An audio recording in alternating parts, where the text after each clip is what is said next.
Hello everyone, my name is Rick Jenkins and I'm the publisher at GSA Business Report, and we are the media company that serves high-level business executives in the upstate of South Carolina. If you follow our videos or subscribe to our YouTube page, you've probably seen a video series that we do called Coping with COVID. That moniker, of course, refers to the coronavirus and the ways that it's been impacting us both personally and professionally for a few months now. Recently, you might have seen it, I spoke with Dr. Matt Bittner with Prisma Health. Prisma Health is the largest not-for-profit health organization in South Carolina, and Dr. Bittner oversees all emergency room physicians in the upstate. He and I spoke about the virus and the way it's impacting our health and our lives every day. Now today we're going to continue the series, albeit from a different angle. Small businesses have been greatly impacted by the virus. The financial impact has, in some cases, been absolutely devastating. And here to share some ways that small businesses might be able to potentially get some financial relief is Harold and Josh Christian with the aptly named Christian & Christian Attorneys at Law. Gentlemen, welcome. Good morning. It's good to see you. Thanks so much for being here. Pleasure being here. Harold, you started this law firm, 45 years ago in 1975? I did. It's hard to believe I could possibly be that old, I know, but here I am. I understand. And now here we are 45 years later, and we're sitting here with your son, Josh. Yeah. You got another son, Matt. Tell us a little bit about your law firm, what you do, and how you chose Josh to be here and left Matt at home. Well, Josh sometimes requires a little special attention, you know, because he's the middle child in the family, so you know how That's that the way is. it works, man. Yeah, but he's a great guy, good lawyer, family man, and just so happy to have him. We're very blessed in our law firm. Right now, there are three attorneys and a great staff there. And as you mentioned, we've been in practice since 1975. Same location since 1985 on East Washington Street in the historic Pettigrew district there. Right. And we do focus our practice on helping people, really. We do a lot of work in the arena of medical negligence when people are seriously injured, nursing home neglect, which is it really come to light in this COVID situation as well. Sure. And we also, Josh particularly does a lot in the arena of medical products and drug defects where people are injured by those. But as you know, we're kind of focusing on an additional piece with insurance issues right now as well. I'd like to sort of introduce the area because, you know, we are like everybody in the Greenville community as we've seen Greenville grow and blossom and lots of small businesses doing wonderful here. And, you know, all the wonderful restaurants downtown and you know, we have sat back and seen businesses close, have to take time out, suffer great losses, and we want to see those businesses come back and flourish. Right, right. Josh, you might want to add some thoughts because I think you're the one who kind of originally saw this opportunity for those businesses to recover some of those losses. Yeah, I think that, you know, the goal of the practice or this particular subject was, you know, we've seen how people have suffered in Greenville, and we don't want them to continue to suffer, and we want to help people through this hard time and this continuing hard time. And so, you know, a lot of businesses have business interruption insurance or coverage that would cover them if they have to close their businesses because of certain aspects that may occur, whether it's a virus or, you know, a government order or something like that. So we've decided to step up and try to help people with their policies that they may not even know they have it in their policy or not. Right. Let's talk about that for a second because, and we all know that sometimes insurance companies can be a little bit difficult to deal with, unfortunately so, but small businesses, you have insurance policies for a reason, to protect you in hard times, right? And a lot of times you get pieces of that policy to protect you against business interruption or financial loss, revenue loss. And now more than ever, we need that coverage, right? I mean, small businesses have been absolutely devastated in some cases. People have lost their business that they've worked their lives on building.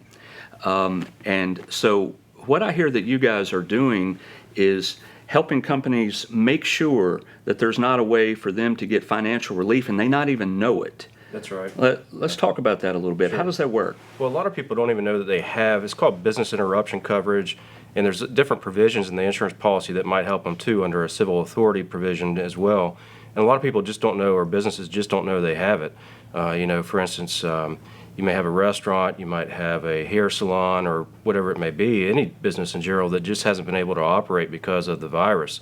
And so there's a policy there's a provision in the policy which would say, hey, we'll kick in and start paying or helping you, assist you with that loss of income you're having because you've had to close your business down. And most people, again, just aren't aware that's in there or may not know about it. Now, it may or may not apply due to some exclusions that are in there. Right. And of course, that can get into more detail about, reviewing the policy and seeing what's in there. And there's arguments about why it should apply, even though there may be an exclusion in there. Harold, let's talk about Christian and Christian for a second. You all are a small company, right? Sure. Do you have a provision in your policy that protects you? We do, and that's a great point. I mean, people don't think of law firms and physicians as businesses, but Never we would are. have thought it. And so we have an insurance policy that has different types of business coverage losses, and we do think to go look for things like that. Right. And so we go to our policy and we look and we see, oh wow, we've had some disruption because courts have been closed and things of that nature, and so most people don't think to look for that because it's not a loss like a fire loss or somebody's been injured. So it's a little bit different thing. And so what we're trying to do is raise an awareness to first find out, is this a possibility for you? You've paid a premium for this coverage. Now maybe you should apply for it. Right.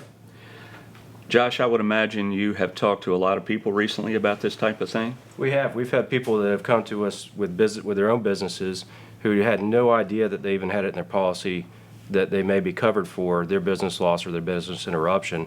And through that, we've been able to review the policy, and we're working on trying to help those folks. And it's interesting because those folks didn't even know that provision existed in that policy. They just had no idea until they heard some of the information that we've been trying to help educate people on. Right. For either one of you here, as I understand it, we talked before this a little bit, as I understand it, even if there is a provision in the policy that says you cannot get protection for something like a pandemic, it might not mean that they necessarily can't get it because the governor shut down the state to varying degrees, right? And so because of that, as I understand, that might mean that you can get it even though the provision says you can't. Tell me about that. Sure, that's right. So there's a civil authority provision in most policies. And that steps in when the government says, you can't access or you can't go to your certain place of business due to something that's going on. And that civil authority provision will step in and say, okay, we'll cover your business losses. Now, that's generally a shorter amount of time than the business interruption part of the policy, but it will still step in and cover for those losses during that period of time that the policy calls for. There's going to be some give and take back and forth. The insurance carrier is going to allege that there's got to be some physical damage and physical loss. And of course, there's a lot of arguments that can go both ways on that. Right. What we all know is that insurance companies don't come to you and say, hey, you may have a loss here that we can pay you some money for, The contrary is true. They're always looking for ways to not pay claims. They're always happy to take premiums, right? But when it comes time to paying claims, they're constantly scouring that policy and saying, here's reasons we don't have to pay you for this. Right. And so to be quite honest with you, that's been a way that we've made part of a way that we've made a living over the years is because insurance companies don't want to do what's right. They don't want to pay the claim that their policy actually covers. Right, and it's a shame to say that, but I think we all see that happen from time to time. I read something, as a matter of fact, that might have come out of a conversation that we've had in the past, that insurance companies are expecting up to 30 million claims because of the coronavirus. Now, an insurance company, if I'm being fair to them, they're a business just like everyone else. They have to protect their business, and so I can understand if they play a little hardball just to make absolutely sure that someone is deserving. I'll give them that, okay? But what are people really experiencing? What do you see? Is it really that difficult to get the coverage that's due you? Well, in general, once again, I've had the situation where I've had an occasion to actually give talks to insurance agents and adjusters and things, and I always start out by thanking them for denying claims because it creates business for us, So Right. we do understand that, but it happens in all different arenas. And I think Josh has already had some conversations with insurance companies where in these particular scenarios, they're already saying no. Yeah, it's interesting. It's not the adjusters, it's not the agents that make these decisions. It's really the higher ups in the insurance carrier that's making the decisions. And even when people have, you can also purchase what they call a virus rider, which would cover for the virus itself. I've even seen some cases where they've even denied that. And obviously, the people purchasing those riders think that they're going to have coverage even when there's a pandemic or a virus that's going to hit, and now they're denying that based on different parts of what they allege are coverage losses in the policy. Most of these policies from the business law standpoint either have a virus exclusion and or don't speak as to viruses at all. The virus exclusion came about during SARS, and the insurance carriers decided, well, we'll start putting virus exclusions in there. And so now you can purchase riders to cover viruses, but they're even denying those claims at this point in time to a certain degree as well. Well, speaking of that, if someone is denied a claim, that doesn't necessarily mean they don't have the right to that claim, right? That's right. That's correct. And that's why we're there, is to review the policy, to step in, fight for them if they need us to fight for them, and step in and review the policies and make certain, hey, look, this is a right reading of the policy or it's not. And one of the things that you make that point is just because they're told no, a lot of people just leave it there, you know? And some people are afraid to call attorneys because they think the clock starts ticking and they've got to pay lots of money. And very often we're willing to review the situation at no cost to determine if there is a claim there. Very often we handle cases where we don't get any fees or money until we recover money for the people. In fact, in South Carolina, if the denial by the insurance company is deemed to be in bad faith, sometimes the courts can actually award attorney's fees, not in all cases, but can actually award attorney's fees in addition, where if the insurance company's acted in bad faith. Right. Harold, tell me about GVL Strong.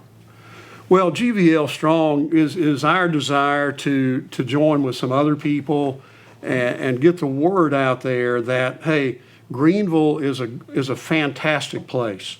And it's a fantastic place for lots of reasons. You know, I grew up in Greenville. Josh grew up in Greenville. Not too many of us that we meet like that, and we're delighted to have strangers in our community. But Greenville Strong is about bringing us back together and doing it in a strong way, because I think we all want to get back to business, but we all want to do it in a smart and healthy way. And what we want to do is to be a part of that. I hear you. Good stuff. How should folks proceed from here? Let's say, we have a lot of small businesses that are our readers and viewers, a lot of small business owners. If they're watching this right now and they're thinking that I need some help, what are their next steps? What should they do? Well, they can go to gvlstrong.com and they can submit their policy if they would like, and we'll review it for free. It'll come to us. I'll review it for free. We'll take a look at it, see if we can help them. If we can't, we'll let them know that. If we can, then that's great too. They could also call us. They can go to our website, which is cclawfirm.com. They can call us at 864-232-7363. I think that's about all the way. Yeah, and again, we're happy just to take a look and talk at no commitment. Right. Guys, really great information. I appreciate you all so much for being here. But we always end most every video episode I do, whether it's Coping with COVID or our Coffee With series, I always ended by asking our guest, South Carolina or Clemson? Hey, listen, right now, any football return would be awesome, you know? I agree with you, and that's a nice political way to answer that question, and I hear you, and it looks like that we might get some football in some format in the not-too-distant future, so fingers crossed, as long as we're all safe. Folks, thank you for joining us for another episode of Coping with COVID. You can check out this video and all of our video episodes on our YouTube page, and hope to see you next time. Thank you.